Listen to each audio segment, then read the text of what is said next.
Welcome back to the 30-Day Money Challenge, where I'm challenging you to save $2,000 in 30 days. Today we have tip number 3, eating for free.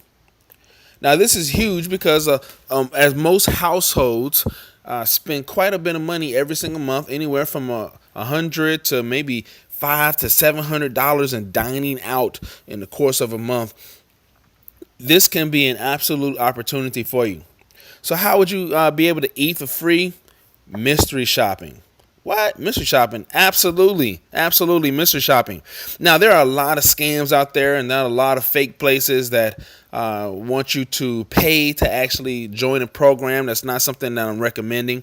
You should not have to pay to mystery shop. But there are some legitimate companies that actually do this program that will pay you to dine out, entertain, and buy clothes and other things. So I dove into a couple of these programs just to test them out myself to make sure that it was legitimate for you. And I'm going to give you some good tips today on how to walk through this process. So mystery shopping. Well, there are three things that really kind of fit my lifestyle. One was the entertainment companies. Two were restaurants. Three was clothing. And they had some other ones, but I really didn't dive into those. But really, those were the three that I really rocked and rolled with, and I'm going to give you some highlights and best practices on. So got some pros and cons associated with mystery shopping I want to really get with you before you jump in. The first pro is that it can be free. So what this means is that what they will do is they'll give you a certain spending cap.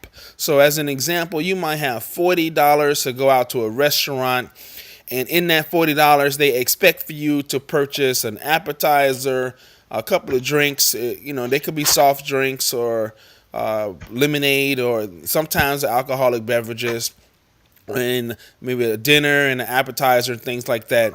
So they can actually get in a whole meal for you, and usually you can actually squeeze in two people under their cap, and that's the whole point. They don't want you to overdo it. But they're going to give you some minimum things because they want you to also test these people out and see if they're upselling, how they're engaging you when you ask about certain menu items and things like that. So one of the big pros is if you do it right, this can actually be a completely free meal for you.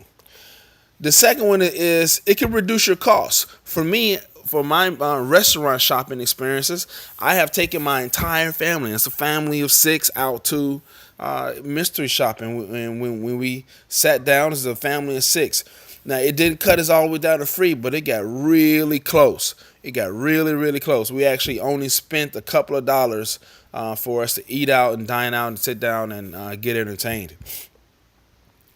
It could actually introduce some new experiences. We have got introduced to some entertainment facilities that we not necessarily would have even found or even looked for before, but because of the mystery shopping program, it highlighted them and gave us an opportunity to go there.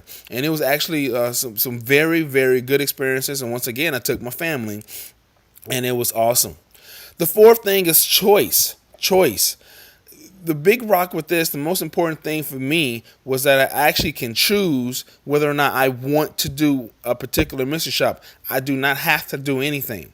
So they gave you, so as an example, for the month of August, they might have had 12 restaurants on there or 12 shops. And you can choose the one that fits your date, the time, the one that fits your family needs, your schedule. So you actually have a choice on which ones you actually want to do. You don't have to do anything.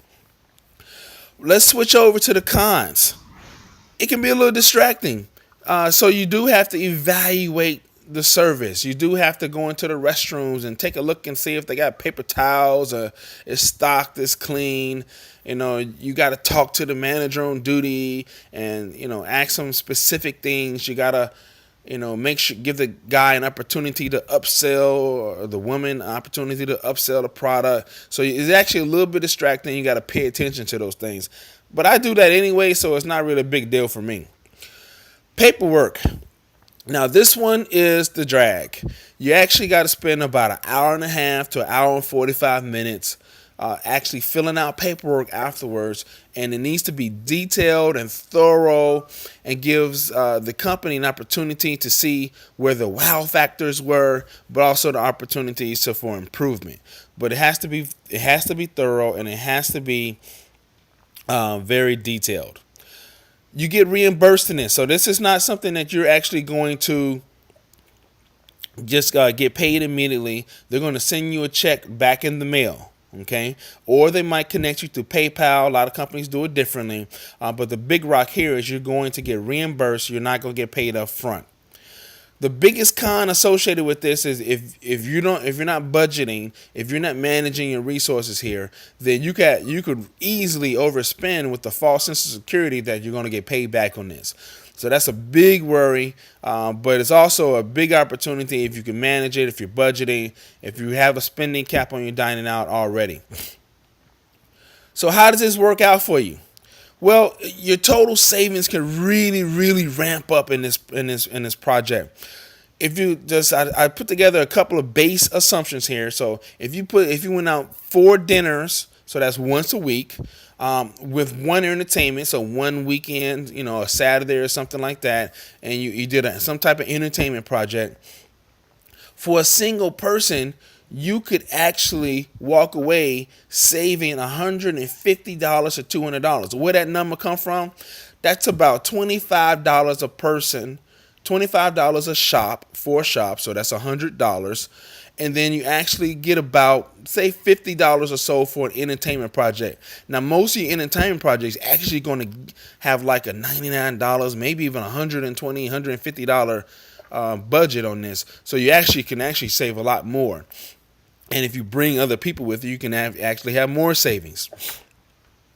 Now, as far as a family goes, a family of 4, that are using a similar example, a family of 4 will be able to save about $250 to $350. Now, where did I get that number from? Well, about $50 per person. Actually, I'd even lower that down. If you go $40 per event for 4 events, it's $160, and then do a $90 event for entertainment. So you actually better pull out about $250. That is absolutely realistic with these shops. $40 is about the average, and an entertainment event is absolutely about $90. But some they give you a bonus. They got other little incentives. Some actually raise the bar $50, $60. So you probably can get this up to about $350 worth of savings, relatively easy by picking some good shops. As always, I would like for you to sign up down below. Now, this sign up is particular to actually a company that I recommend for this. I don't get any money. I'm not getting an affiliate. I'm not an affiliate with this program. It's just one that I use and I trust, and hopefully that you'll get some great experiences out of it as well. Up top, please leave me a like this, and so your friends and family can find out more about how to save this money, just like you're doing. And down below, leave me a comment as always. Let me know your experiences. Tell me about your mystery shopping what happened with you when you went out, and all those laughable moments. Tell me how much money you've saved up to this point. And as always, I hope you're having a blessed day, and I will talk to you soon. Bye-bye.